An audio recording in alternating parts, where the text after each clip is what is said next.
Hi, it's Mark Donegan with the Marketing Execution Podcast. Most leadership models burn leaders out because they ignore self-management, leading to disengaged teams and organizations that crumble from within. After 2 decades of building go-to-market strategies for B2B tech companies, I've seen how conscious leadership transforms outcomes. For this reason, today's conversation tackles the 15 commitments that separate sustainable leaders from those headed for burnout. Finally, here's my discussion on what it takes to lead consciously. Tune in, listen up, it's marketing time. Bright ideas sparking, growing your mind. From strategies to big exec dreams, catch the buzz and join the execution. Marketing convo.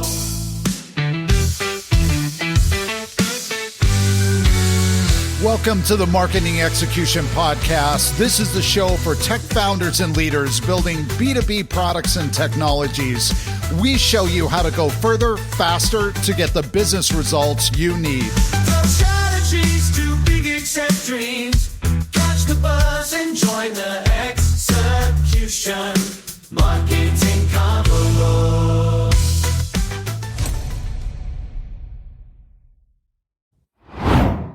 Mark, I've been sitting with something that's been nagging at me all week. You know how we're always talking about growth tactics and marketing hacks? Well, I stumbled across this leadership framework that made me realize maybe we've been starting in the wrong place entirely. Oh, I love when you come in hot like this. What'd you find? It's from this book called The 15 Commitments of Conscious Leadership. And look, I know what you're thinking. Leadership books, they're a dime a dozen. But this one hit different because it basically argues that most leadership models are fundamentally broken, they burn people out, they create toxic cultures, and here's the kicker. It might actually be killing people, like literally contributing to over 120,000 deaths a year in the US. Yeah, I've seen similar research. Bad management gives people heart attacks. It's wild when you actually sit with that for a second. So what's the fix? Because I feel like every founder I talk to is running on fumes and wondering why their team keeps churning. Okay, so there are a few things here that I think are genuinely game-changing for anyone building a company. And I want to be really clear about this because on Marketing Execution Podcast, we talk a lot about tactics, but none of those tactics matter if your foundation is crumbling. So let me hit you with the big ones. Let's do it. First, and this is going to sound counterintuitive, you have to take total accountability. Not just for your own mistakes, but for everything. Your team's failures, market conditions, all of it. Wait, hold on. Everything? That seems, how is that fair? It's not about fair. It's about power. When you take accountability, you're saying, I have the ability to change this. You're not a victim of circumstance anymore. There's this founder who had a product launch that completely tanked. And instead of blaming the market or the team, she sat everyone down and said, this is on me. What can we learn from this? And what happened? Her team rallied. They felt safe to admit their own mistakes because she went first. And you know, when you stop judging situations as good or bad and just see them as data, as steps in the process, you make way better decisions. The Stoics figured this out thousands of years ago. Every obstacle is an opportunity. Okay, I'm with you on accountability. What's next? Open-mindedness. And I don't mean like, oh yeah, I'm open to feedback. I mean genuinely being willing to change your beliefs when you're wrong. That's harder than it sounds for most founders I know. Oh, it's brutal because when you're closed-minded, you start seeing anyone who disagrees with you as an enemy. And that creates this culture of competition and polarization inside your own company. Your best people leave because they don't feel heard. So how do you actually practice this? Like in the moment when someone's challenging your idea and you feel that defensiveness bubbling up? Physical first. Slow, deep breaths. Sit up straight, but relax your shoulders. It sounds so simple, but it actually soothes that fight or flight response. And then, this is the mindset shift. Try to view that person as a helper. Even if they're driving you crazy, ask yourself, how is this difficult experience going to serve me? I'm going to be honest, that's really hard when someone's poking holes in your strategy in front of the whole team. Oh, 100%. And look, you don't have to be perfect at it. Sometimes you need to step away from the conversation, cool down, and come back. The point is, you're building the muscle. All right, what else? This one's huge. You have to understand and manage your emotions. Most leaders either repress their feelings or let them explode all over everyone. Neither works. Yeah, I've definitely seen both of those play out badly. Yeah, super bad. So here's the framework. There are basically 5 main emotions: happy, unhappy, scared, mad, and this one's interesting, sexually aroused, which they connect to creativity. But wait, what? I know, but think about it. That creative energy, that spark when you're building something new, it's connected. Anyway, the key is you have to identify what you're actually feeling, then release it through some kind of action. If you're scared, maybe that tightness in your chest needs you to stretch or move. If you're angry, something needs to change. And then you figure out what the emotion is telling you? Exactly. Anger means something's wrong and needs to be fixed. Fear means you need to develop a skill to handle whatever's threatening you. Sadness means you're losing something and need to let it go. These emotions are data. They're not good or bad. They're just information. This is making me think about how many founders I know who just push through everything. They never stop to ask what their body is actually telling them. And that's why they burn out. That's why their health deteriorates. You can't outrun your nervous system forever. Okay, so we've got accountability, open-mindedness, emotional management. There are actually 15 of them, right? If you were to pick one that you know would be super important, well, all of them are important, right? Yeah, but if I were to choose one, it would be authenticity. Being real about what you're thinking and feeling. Addressing problems directly with the people involved. And keeping your commitments. No gossiping, no passive-aggressive nonsense. The gossip thing is interesting because, doesn't everyone vent sometimes? Sure, but there's a difference between processing your emotions with a trusted friend and talking trash about a colleague to someone who has nothing to do with the situation. The second one just perpetuates the problem and creates more drama. So if you have an issue with someone, you go directly to them. Yes, you state the objective facts, then you share your feelings and judgments about those facts. You admit your role in creating the situation and you propose a solution. It's disarming. People can't stay defensive when you're owning your part. Mark, that's fascinating. Let's pivot for a second and talk about what this means for a founder who's trying to scale their team while keeping this kind of culture intact. That's the question that keeps me up at night, because I've realized a lot after working with dozens of founders on this stuff. The scaling problem isn't really a scaling problem. What do you mean? We think the challenge is, how do I take this culture and copy paste it onto 50 new people? But that's the wrong frame entirely. The real question is, am I modeling this stuff so consistently that it becomes contagious? So it's less about systems and more about behavior.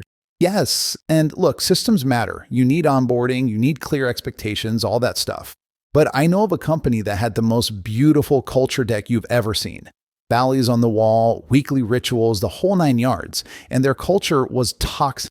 Why is that? Is it because the founder wasn't living it? The founder would preach accountability in all hands meetings and then throw his VP of sales under the bus in private conversations.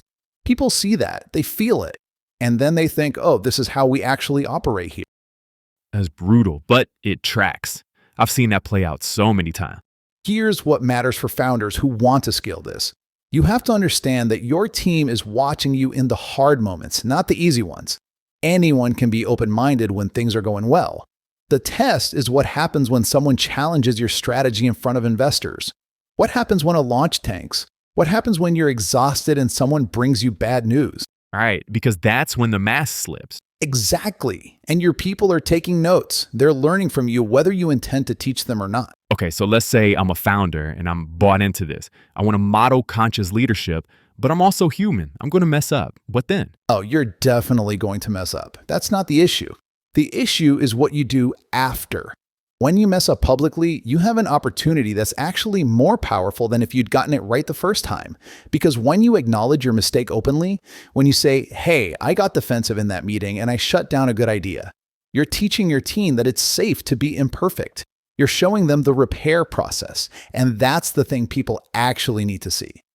I once heard of a CEO who completely lost her temper at a product review, just unloaded on her team. And afterwards, she could have pretended it didn't happen. Most leaders do that, by the way. They just move on and hope everyone forgets. But she didn't. She called an emergency meeting the next morning, stood up in front of everyone and said, "What I did yesterday was wrong. I was scared about our runway and I took it on you. That's on me." And then she asked them, "What do you need from me to rebuild trust?" Ooh, that takes guts. It takes massive guts. And you know what happened? Her team's engagement scores went up after that incident. Not despite the blow up, because of how she handled it. They trusted her more because they saw she could own her stuff. So the repair is actually the thing that builds the culture. The repair is the culture, because here's the truth nobody wants to admit. You're not building a culture of perfect people. You're building a culture of people who know how to come back from imperfection. That's sustainable. Perfectionism burns everyone out. This connects to something you said earlier about emotions being data. If I'm a founder and I notice I'm getting defensive or angry in a meeting, that's information about something deeper going on. 100%. And usually it's fear. Fear that you're not good enough, fear that the company's going to fail, fear that people will see through you. The anger or defensiveness is just a surface level. So what do you do with that in the moment? You can't exactly call a timeout and do jumping jacks in front of your leadership team. I mean, you could, that would be memorable. But no, in the moment, you just need to buy yourself a few seconds. Take a breath, notice what's happening in your body, and if you can, name it, even just internally. "Oh, I'm scared right now." That simple act of naming creates a tiny bit of space between the emotion and your reaction. And that space is where the choice lives. That's where the choice lives. You can still feel scared and choose to stay curious instead of getting defensive. Those things can coexist. Mark, this has been incredibly rich. I feel like we've gone deep on the why behind all of this. But I'm guessing our listeners are now thinking, okay, great, but what do I actually do? Can we get into some practical application? Okay, so first thing, and this is going to sound almost too simple, but I want people to start with what I call the body check. Before your first meeting of the day, take 30 seconds to just notice where you're holding tension. 30 seconds. 30 seconds. Shoulders tight, jaw clenched, stomach in knots. That physical data tells you something. It tells you what emotional state you're walking into that meeting with. And if I notice I'm all wound up, Then you have a choice. You can take 3 deep breaths, you can do a quick stretch, or you can just name it internally. "Oh, I'm carrying fear into this product review." That naming thing we talked about, it works fast. I like that it's so small because honestly, when people talk about emotional intelligence, it can feel like this massive undertaking. Right, and that's why most founders never do it. They think they need to become monks or something. But the founders I've seen actually change, they stack tiny practices. It sounds soft, but it actually sped up their decision making because once you name the fear, you can evaluate whether it's useful data or just noise. Okay, so that's the body check. What's the second practical thing? The second thing is what I call the repair script, because like we said, you're gonna mess up. So you need a formula ready to go. And here's the one that works. First, state the facts, what actually happened, no spin. Second, own your part, what you did, not what anyone else did.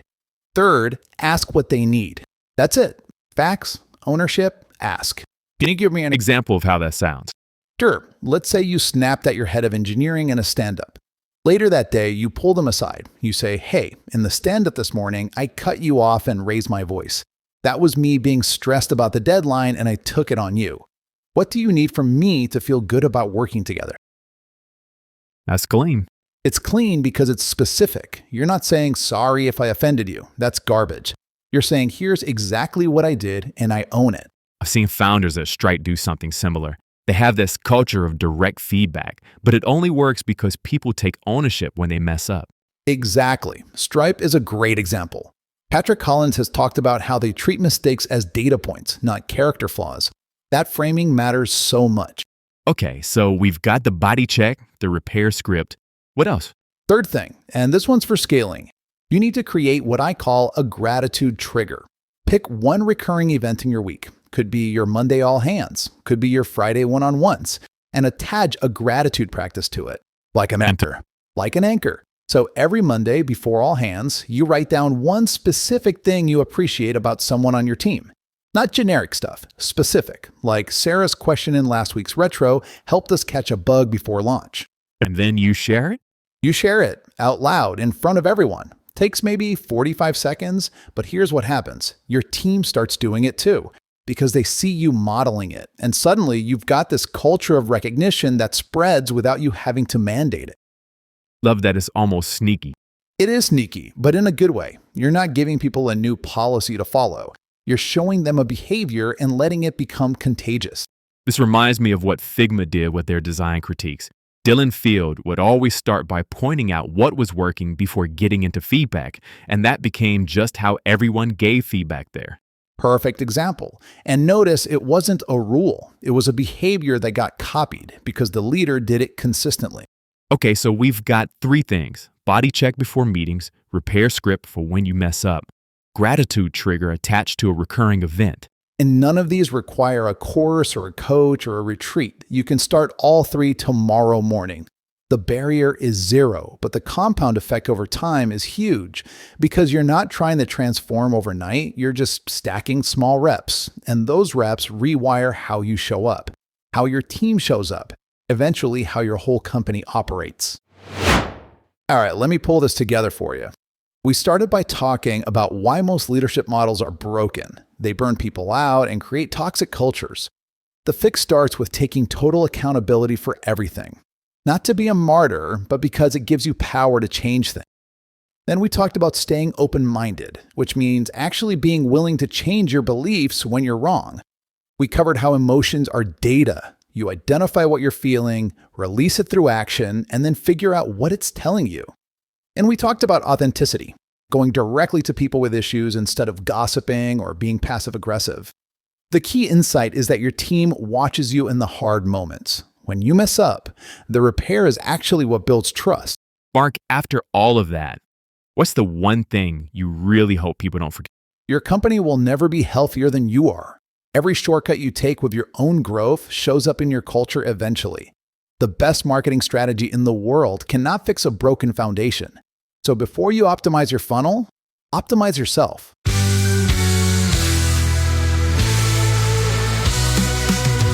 The Marketing Execution Podcast is produced by Growth Stage Marketing. We are on a mission to see your company reach wild success using marketing pods. Too big, accept dreams.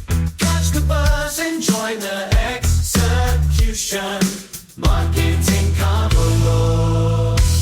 Thank you for listening and being a part of the Marketing Execution movement and community. To learn how growth stage marketing clients reach more buyers and drive business impact, go to growthstage.marketing.